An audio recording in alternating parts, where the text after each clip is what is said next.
3ஆம் அதிகாரம். பிரியமானவர்களே, இந்த 2ஆம் நிருபத்தை இப்பொழுது உங்களுக்கு எழுதுகிறேன். பரிசுத்த தீர்க்கதரிசிகளால் முன் சொல்லப்பட்ட வார்த்தைகளையும் இரட்சகராயிருக்கிற கர்த்தருடைய அப்போஸ்தலராகிய எங்களுடைய கட்டளைகளையும் நீங்கள் நினைவு கூறும்படி இந்த நிருபங்களினால் உங்கள் உண்மையான மனதை நினைப்பூட்டி எழுப்புகிறேன். முதலாவது, நீங்கள் அறிய வேண்டியது என்னவெனில், கடைசி நாட்களில் பரியாசக்காரர் வந்து தங்கள் சுய இச்சைகளின்படியே நடந்து அவர் வருவார் என்று சொல்லுகிற வாக்குத்தத்தம் எங்கே? பிதாக்கள் நித்திரை அடைந்த பின்பு சகலமும் சிருஷ்டிப்பின் தோற்றம் முதல் இருந்த விதமாய் இருக்கிறதே என்று சொல்லுவார்கள். பூர்வ காலத்தில் தேவனுடைய வார்த்தையினாலே வானங்களும் ஜலத்தினின்று தோன்றி ஜலத்தினாலே நிலை கொண்டிருக்கிற பூமியும் உண்டாயினவென்பதையும், அப்பொழுது இருந்த உலகம் ஜல பிரளயத்தினாலே அழிந்ததென்பதையும் மனதார அறியாமல் இருக்கிறார்கள். இப்பொழுது இருக்கிற வானங்களும் பூமியும் அந்த வார்த்தையினாலேயே அக்கினிக்கு இரையாக வைக்கப்பட்டு தேவ பக்தி இல்லாதவர்கள் நியாயம் தீர்க்கப்பட்டு அழிந்து போகும் நாள் வரைக்கும் காக்கப்பட்டிருக்கிறது. பிரியமானவர்களே, கர்த்தருக்கு ஒரு நாள் 1000 வருஷம் போலவும் 1000 வருஷம் ஒரு நாள் போலவும் இருக்கிறதென்கிற இந்த ஒரு காரியத்தை நீங்கள் அறியாதிருக்க வேண்டாம்.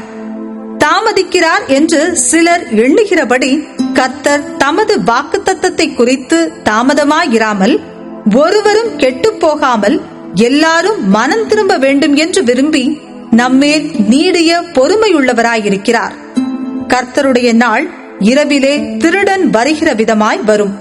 அப்பொழுது வானங்கள் மடமட என்று அகன்று போம், பூதங்கள் வெந்து உருகிப்போம், பூமியும் அதிலுள்ள கிரியைகளும் எரிந்து அழிந்து போம்.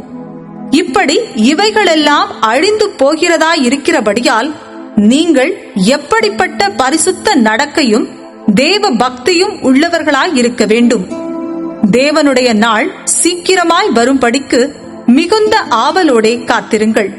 அந்த நாளில் வானங்கள் வெந்து அழிந்து பூதங்கள் எரிந்து உருகிப்போம். அவருடைய வாக்குத்தத்தத்தின்படியே நீதி வாசமாயிருக்கும் புதிய வானங்களும் புதிய பூமியும் உண்டாகும் என்று காத்திருக்கிறோம்.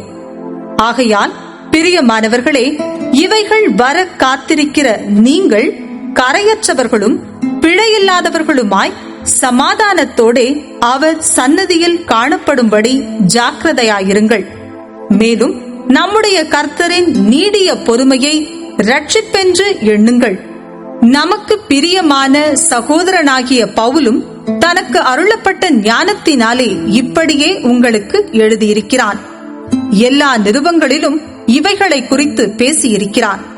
அவன் சொன்னவைகளில் சில காரியங்கள் அறிகிறதற்கு அரிதாயிருக்கிறது.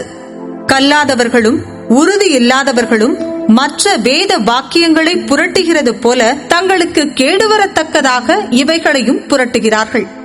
ஆதலால் பிரியமானவர்களே, இவைகளை முன்னமே நீங்கள் அறிந்திருக்கிறபடியால் அக்கிரமக்காரருடைய வஞ்சகத்திலே நீங்கள் இழுப்புண்டு உங்கள் உறுதியிலிருந்து விலகி விழுந்து போகாதபடிக்கு எச்சரிக்கையாயிருந்து நம்முடைய கர்த்தரும் இரட்சகருமாகிய இயேசு கிறிஸ்துவின் கிருபையிலும் அவரை அறிகிற அறிவிலும் வளருங்கள்.